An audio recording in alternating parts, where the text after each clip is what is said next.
The technology was returned by 30 submarines through a large commando action.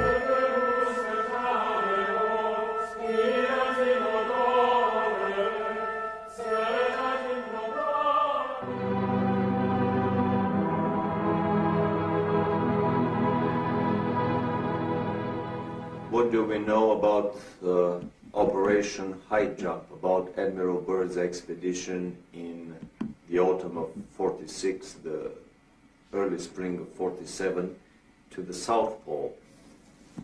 This is an expedition that has been almost forgotten, and it's very hard to come up with any information about it.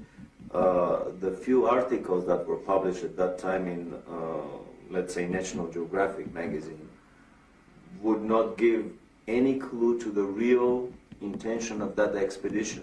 However, recently we discovered a unique documentary film in color, 1 hour long, made by the US Navy.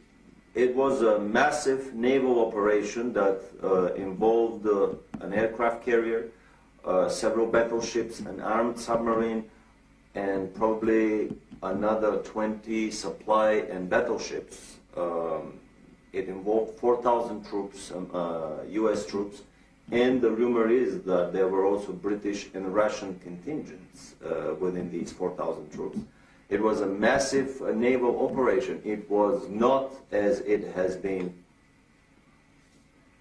presented to the public, that it was a peaceful expedition to explore the natural resources of the South Pole.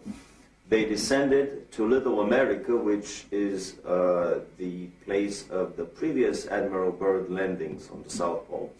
And then they started a massive overflight over the whole area of the South Pole. What was it that Admiral Byrd found on the South Pole?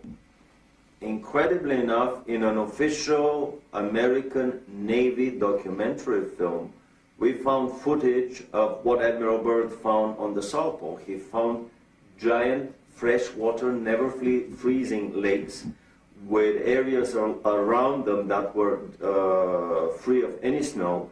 And in that film we show footage of the Navy planes landing in these lakes.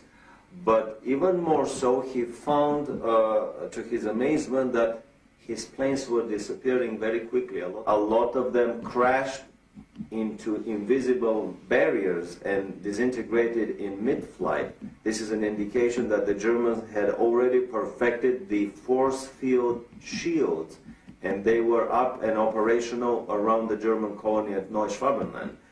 When he was retreating, basically the whole operation lasted for 1 week. They started at the end of February 47, and by the first week of March they were through with the whole operation, and much earlier than scheduled, and they departed. And in an interview at Buenos Aires on his way back, Admiral Byrd made the incredible statement that the Third World War would probably be with an adversary coming from the polar regions of our planet, an adversary that has the ability to fly unobstructed from pole to pole.